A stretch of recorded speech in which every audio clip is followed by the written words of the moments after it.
How we doing, George? Big up, George. Hey, all good, guys. How are you doing? All good, man. All Good, good. man. So, your thoughts on everything today? Well, the main thing is that I'm glad that look of concern has left your face, Brian. Basically, Nick seems to have just calmed down a bit, which again is just giving me the confidence to come on. Yeah, we had a little bit of words. I was like, once we finished the fan show, I was like, my God, what? But it's not. If you start talking about Emerson, I'm afraid he may go back to where he was. So yeah. But where would you like to start, George? Yeah, I think Emerson had a great performance tonight. I mean, I actually have never thought he's been a particularly bad player. I just think that we're not playing towards his strengths, and his strengths are to be a more defensive-minded player. He's not a player that's going to get you up the pitch and put you in those perfect crosses. So, it is what it is, basically, with Emerson. Now, I don't think he's ever going to set the world alight. But he's not sort of as bad as people say he is, let's face it. And we've got a win under our belt, so hopefully it's stopped the rot.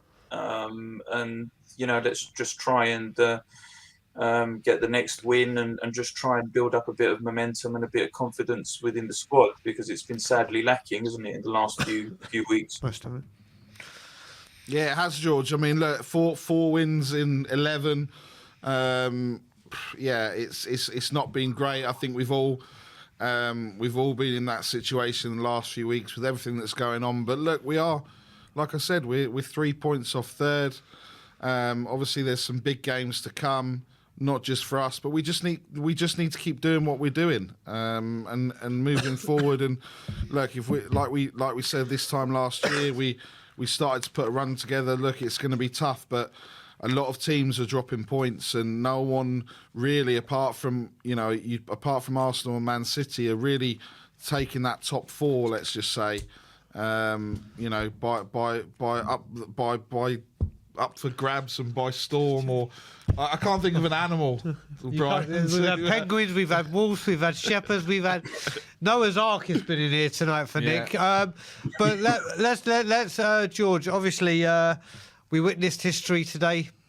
There's a certain player now that is joint with Jimmy Greaves as our record all-time goal scorer. It's a fantastic goal he scored tonight, wasn't it? Yeah, I mean, look, Harry Kane is a class act, and I'm finding myself more and more disappointed that we just can't offer him what he needs, and that's trophies and success. And it's quite sad, really, that I just keep feeling that he has to move on in order to get that. It's devastating from the fact that, as a Spurs fan, that I've got to say it, but unfortunately, I think for him to now get success at this point in his career, he's got to move on. But I'm glad that he's got the record now, and obviously he's going to score a few more by the end of the season. So who's going to break that record now? I mean, it's taken close to 60 years for it to be matched. So no one's going to come along and have that ability that Harry Kane has and sort of score that many goals.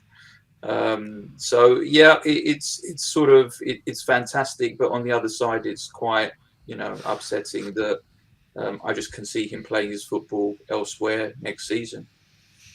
With this as well, we'll get on to Nick's favourite player shortly, because he does deserve a special mention. But as I asked Nick in the instant match reaction, I asked about, we spoke about the right hand side. How concerned are you starting to be, or what's your feeling, shall I say, regarding the left hand side? Because Perisic, again, I think the most fascinating thing he did all day was take a throw in, and he couldn't even get it on the pitch. And Human Son, in all honesty, was lucky not to get a red card for that horrific challenge, in my opinion. And it was another lacklustre, apart from the assist, which, let's face it, wasn't exactly a killer through ball or whatever. It was a fairly quiet game for him again, don't you think? Yeah, look, I think we're a bit lucky to get that win. The first half was just dominant Fulham, really. I mean, they just weren't clinical enough to put the game to bed, really. And we grew in confidence in the second half. And, really, I mean, I think if Fulham had scored first, it could have been a bit of a different story. Perisic is a player who, for Croatia, plays up front practically. Yep. And, to expect him to be able to defend at 33 years of age, he's just not, that's not going to be the facet of his game. How concerned am I? I'm concerned all over the pitch. But predominantly, that left-hand side and the left centre-back position is something that we're struggling with.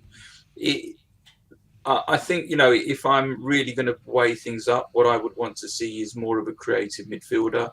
I've always been of the persuasion that you put together a good attack, then the defence sort of just, it sort of deals with itself. It gives the defence more confidence to take a step up. I mean, look, you only have to see Arsenal this season to demonstrate that. I mean, last year they were very, very uncertain at the back, and look what happened. They've now got Saliba, who is, a man mountain back there, really, Yep. and who's probably, I would say, maybe the best centre back, I think, in the league this season so far that I've seen. So, as I said, it gives more confidence, I think, to your back four if you've got an attacking minded midfielder to express themselves, be more creative from the back. Whereas at the moment we just don't. We seem to be struggling with any sort of creativity in the last third of the pitch. Whether that's from confidence, I personally think that the tactics have got, and the way that we play have just been sussed slightly by other teams. So they close us down, they become more aggressive with us, and we just don't like it. I mean, we could see today that we were constantly just getting pressed and bullied off the ball in that first half. We were second to everything, we were hesitant. I mean, look, as I said, I would be looking more towards a creative midfielder to start this rebuild. But, with Conte effectively looking as though he's going to be history at the end of the season, who's going to commit to buy what players now? So it's just difficult to see where we're going to head with all of this. Go on then, Nick. Let's talk about your flavour of the month or flavour of the night.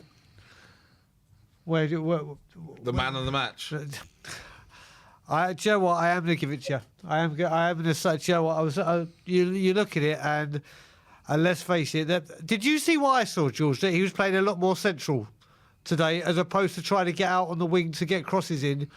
They kind of abandoned that, and his main point was staying central. When he was doing central, he was putting his. I got to say, he was putting in some good passes. He was trying to be a bit Brazilian Samba flair, but it certainly was a different performance from Emerson in a better way, wasn't it? Yeah, I mean, he was definitely more mobile. He took on, he ate up the pitch. So, it was a confident, more, it was definitely a more confident performance, and a little bit more as though he was fitting into a role a bit better. I think it does help if Kulusevski's on the pitch, although I don't think he was great today. But, it helps with Kulusevski there. I think it just gives him a little bit more chance to be expressive. And look, it's a case of sometimes a bit of time and a bit of work can, make for a better player. And he's still relatively young as a player, so you can see him being able to come on more. But definitely today, I think it may even be the best performance that I've seen him play today. So let's hope, fingers crossed. Maybe I heard a few comments that people were saying that it may be because of Porro potentially being a new signing, and whether he now has to play for his position potentially. Maybe that's got something to do with it. But certainly it was the best I've seen him play. I think, in a Spurs shirt.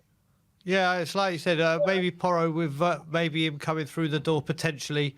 Maybe we are potentially verbally about to agree to talk about that. And maybe Emerson has potentially verbally agreed to start performing. Who knows? It could all be in sync. It's like we've signed another player without Jesus. signing a player. Please. Do you know what? I didn't want to start talking about Emerson during this because you'd get all like that. And it took off. What do we need a right wing back for?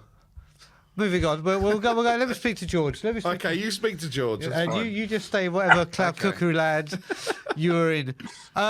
Conte, George, obviously he's come out and said he's spoken. He went over to the Spurs fans today and went right up close to salute them. But I think that's where Fulham's dressing ground is, so he's got to pass them anyway. What do you think of how he managed today? Yeah, look, if we're going through a bad spot of form, I'm a fan of Conte's, but if we're going through bad form, everybody's got to take responsibility, and same as the manager. And if we're not performing on the pitch, then he's the one in the firing line. He's the one taking the press conferences. It was an okay performance, I would say, more so in the second half than the first. I thought I was just getting ready for Fulham to score really during that first half. I think the goal at the end of the first half really did a bit of damage. A bit of uncertainty started creeping in there with Fulham, and they stopped. I mean, I thought they were very, very aggressive going into the tackles. We were trying to match them, and again, you could just see a sending off happening. How a sending off didn't happen actually was a bit, strange. But look, I'll take the win. As I said, hopefully it builds up a bit of momentum. I think SONNY is a huge concern really at the moment. I think if anything, we've got to be looking to see what is causing this bad rut of form. He just seems totally devoid of confidence and any sort of. He's a shadow of what he was last season. It's just. I don't know what's happened. It's like somebody's thrown a switch and he's just become a different player. So hopefully, he can do something in order to inspire himself again. But it doesn't look good at the moment. There you go. You got anything to ask, Nicholas? No. I was just saying. We was talking about what's going to happen if we get top 4. I'm getting Emerson's hairdo. I swear to God. I'm saying it. I'm saying it now. You do realise I was in that exact chair when I said if Conte signs, I'll get the tattoo. Yeah, okay. So you said it in the right chair. You said it in the right place. I'm getting his haircut. And I'm very happy that you've said that in front of how many people watching? 383? I don't care. That's all good. Although you're going to have to grow your hair a bit to get Yeah. You're going to have to grow. I'll get the lines. I'll get the I'm not going to go full on shepherd's pie because it will look silly. But I'm going. That's what will look silly. The old zigzags, everything. I'm going full in Emerson. I've never wanted top 4. I've never wanted top 4. Exactly. George, final question, my brother, my man. Out of the 206, I'll ask everyone on the fan show tonight. Out of the 266 goals Harry Kane has scored, which has been your favourite one? I don't. I've got so many favourite ones. Really, I think it was a very simple one, but I'm going to go for the one that I saw that he scored against Arsenal at Wembley, which we beat Arsenal 1-0. It was quite a bland game, to be perfectly honest with you, but I was just happy on the day that we had won it and Harry Kane had scored. So I'm going to say that's my favourite goal. There we go. There's always read. That was February the 10th, 2018, and my grandma had passed away in December, and that's her birthday. So it was the first birthday when she weren't there. It's an North London derby. I watched it in the Scotland Yard, minus 20 degrees. He scored that header, and I just started crying my eyes out for some reason because I thought about my grandma on her birthday. But yeah, that was a wonderful header. My like I said before, my favourite is another header against that team in the 2-1 win in his first one. But yeah. George, we will speak very, very soon, my man. It is always a pleasure, and we'll speak to you very soon. Big up, George. Thanks for doing the watching on, guys. Pleasure, buddy. Man. Speak to you soon. Great to speak to you, man. Come on, you Spurs. Come on, you Spurs.